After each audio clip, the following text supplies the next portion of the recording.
All right. Welcome to little video cast or whatever it's called of the week one readings. We had two chapters from Simon. We had one by Mishra. I wonder who that guy is. Yang Zhao and Sophia Tan, and another one by Boland and Colopy. I think it's important that we need to give a little bit of context here. I felt that some of the discussion that was happening on the forum was missing some of the nuances of what Simon was trying to say. So I think I will focus quite a bit of what I'm talking now on Herb Simon. Herb Simon, 1916 to 2001, incredibly prolific, talented, and smart guy. He is credited with having created, I think, 4 or 5 different disciplines. So there are departments that exist in universities today which he helped create. So cognitive psychology, cognitive science, computer science, industrial administration, qualitative research. He wrote the classic book on protocol analysis, was trained as a political scientist, but managed to contribute to a whole range of different fields. And I think what's interesting, what is of particular interest to us, is that his understanding that engineering, medicine, business, architecture, and painting, which he talks in this quote, but also what we are interested in, education and learning, are not concerned with the necessary, but with the contingent, not how things are, but how they might be. And so that is the idea of design. The book, the two chapters that we read were from the book The Sciences of the Artificial, where he makes the argument that there, just as there is a science of nature, what we call physics or biology or chemistry, that maybe can we have a science of the artificial? And that's, I think, an important question that we need to think about whether such a science can even exist, and what that kind of a science would look like. But given that, I think the biggest insight that he starts off with, and which I think was very insightful to me when I first read about it, is that we live in a world which is very artificial. So we tend to think of, trees as being natural, but most of the trees that we have around us are not natural in the sense of they have, through artificial selection, we have made them the way we want them to be. Dogs are a good example, pets, and dogs are a good example, right? They are not anything like what they were, you know, packs of wolves are running around. We have over time changed them, and that's true for pretty much all the things as humans that we deal with: the food that we eat, ideas that we play with, the symbol systems that we use, the clothes we wear, the room that we have, that we are living in, that I'm speaking to you from. All of these things are artificial, have been created by humans for particular purposes. So that doesn't in any way mean that natural law or science doesn't apply to them, but that science is not enough to explain what it is. So, for instance, you can understand how an internal combustion engine works, but that won't help you understand a traffic jam, right? So that there are emergent things which have to do with human intention that become very important, and that's where I think the idea of design comes in. And so he sort of splits the world into sort of the natural world and the artificial world, where in the natural world, the way we try to understand and explain this world is through science. In parallel to that, we have the artificial world, which is about synthesis, which is about how the world should be. So it's taking a lot of ideas together and sort of putting it together in some different kind of way.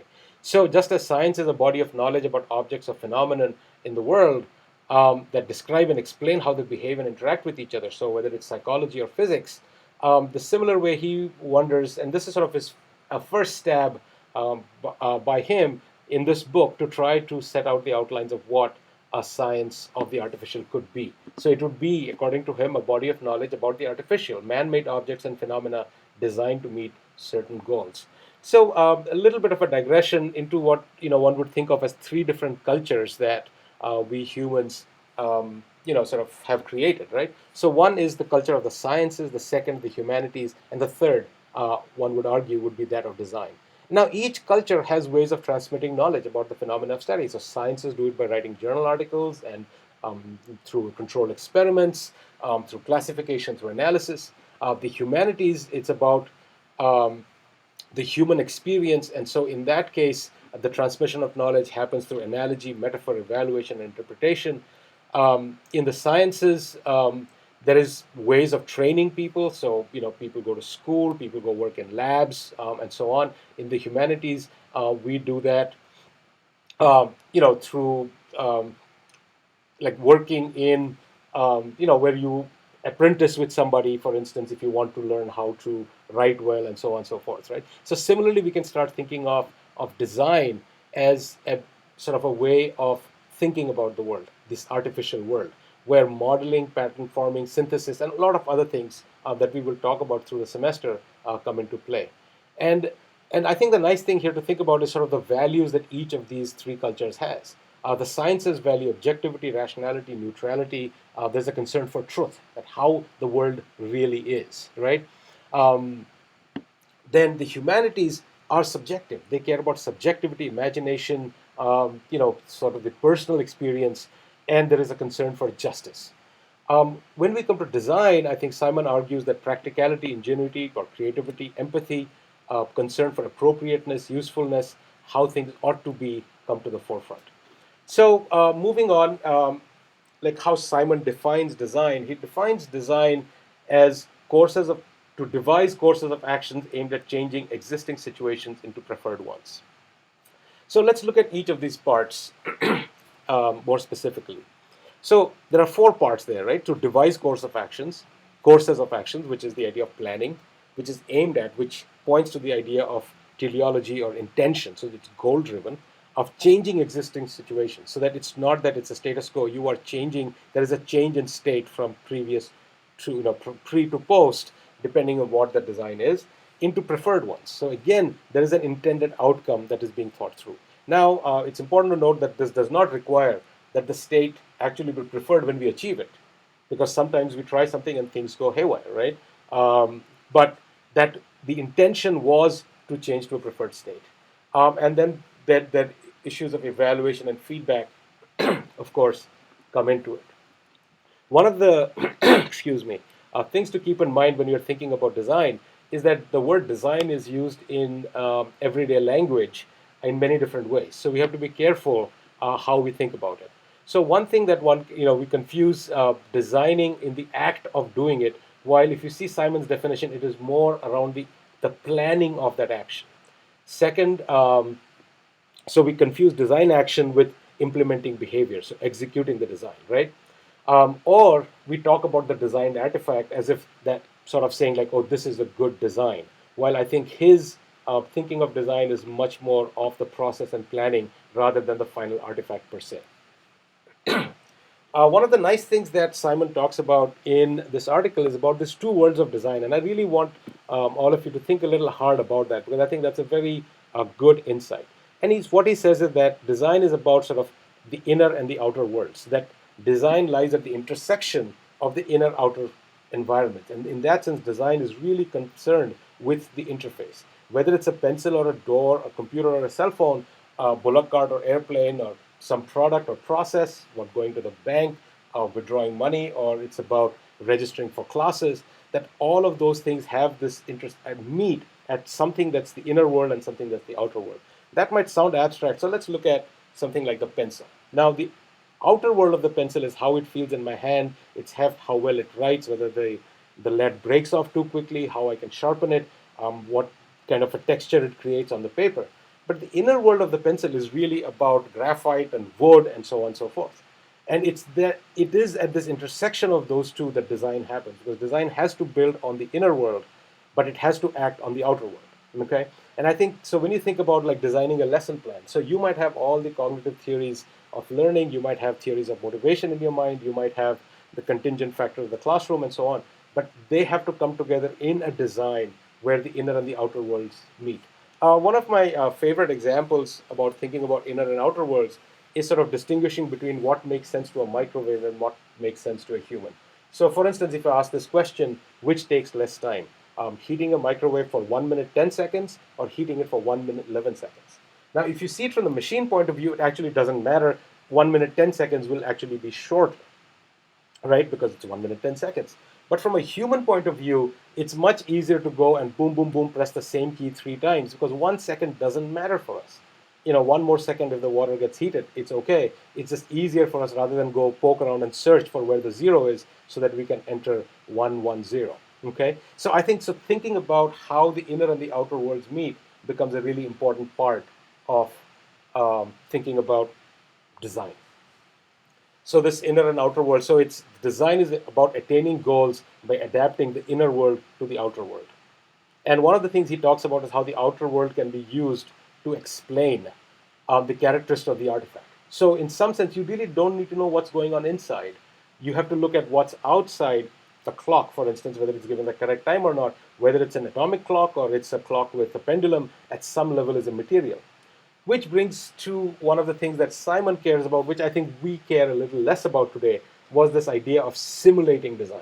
And so he was at the forefront of writing the first programs to play chess. And so the idea of simulating the human mind using the computer goes right back to him. And so that's why you see this thread of discussion about the computer and its role being quite big in his writing. But I think that is less significant for us. Okay. So two big ideas I think that Simon spoke about that I think will be most known for, particularly in his work with industrial organizations and administration and economics, is this idea of bounded rationality. So one of them is the first one is the idea of bounded rationality, where that human cognition is limited. So we know about limits on short-term memory, magic number 7 ± 2, and so on. And also that for many times when we are trying to design something, when we are trying to take decisions, we lack complete information. So there is a bound on how much a rational person or a computer can figure out about the world. So which means we need some ways of shortcuts or heuristics or thumb rules to make sense of things. So that's one. The second piece is that given that there are so many different constraints and variables that play out in a design, that the best we can hope for is what he calls satisficing, which is not that that's the perfect or the unique solution, but rather that it's good enough. And very often in design, we have to think about things in terms of whether it's good enough. Um, so, sort of just to sum up, so design is about devising courses of action aimed at changing existing situations into preferred ones, how things ought to be as opposed to how things are, which is the realm of science, natural science. And here is the thing that I think the argument that he makes in chapter 5, and I hope that we will have a much more extended conversation about it as the semester goes along and culminate in the readings about design research and educational research. Because one of the things he says that very often, and he gives the example of engineering, and I think it's true of management as well, and I think it's true of education as well, is that we tend to want to become a natural science. And I think he argues that by this inordinate focus on wanting to be a science, which somebody called physics envy, that we actually do a disservice to our what our field is actually like. And I think he gives some reasons for it, like wanting to be academically respectable and so on. But I think that's sort of an important issue that we will talk about as the semester goes on, because I think it raises question about what we mean when we do educational research. As scholars of education, we need to be thinking hard about these things. And finally, I mean, this idea of developing a computational theory of design, whether it's possible, what do we gain or lose by that, is one that we may discuss. Though I am sort of skeptical about Simon's, whether we have been able to do that or not so far. Quick quote by Whitehead, where he talks about the three main roads along which we can proceed. Balancing intellect and character are the literary culture, which I think Simon would call the humanistic, the way of the scientific culture, which is the natural science, and the way of the technical culture, which I see to mean the world of design. And I think Whitehead sort of very nicely says that no one of these methods can be exclusively followed without grave loss of intellectual activity and character. And I think it's important because I think design and this idea of this designed world that we live in, how we respond to it, has not received much attention in research or scholarship in general. Okay, so that was about Simon and his work. I'm not going to talk a lot about Mishra, Zhao, and Tan, the Unpacking the Black Box of Design, except to say that you can see this as one step in sort of this idea of trying to understand the process of design better. So it is sort of the next step beyond Simon, though I don't claim much originality there. It was an attempt for me when I was doing my dissertation to say, okay, what is the process by which this artifact, this flips, came to be? And then when I met Zhao after coming to MSU, we wrote this article together with him talking about his manuscript submission system, Tiger, I think it was called. And the point there is that these different ways of thinking about design, that there are a whole variety of different themes, becomes important. Another piece to add to that is that when Zhao and I first started writing this, or when I was doing my dissertation, Flips as a software program doesn't exist anymore. The research results from that have some value, but I'm not sure that they have so much value because the web has come and changed the whole world of hypertext. What still remains readable, I think, today is the piece on design. And so I think that sort of goes back to this question of what kind of educational research is of most value. And I remember fighting with my committee to include that chapter because they said, oh, you can do that later, that's not relevant. And I felt that that maybe was the most relevant piece in there. And I think the fact that it is still, I can assign it to you guys to read, 150 years from when I'd done it, or whatever, 12 years, 13 years, whatever it is, 15 years, I think. So shows that my intuition about that was right.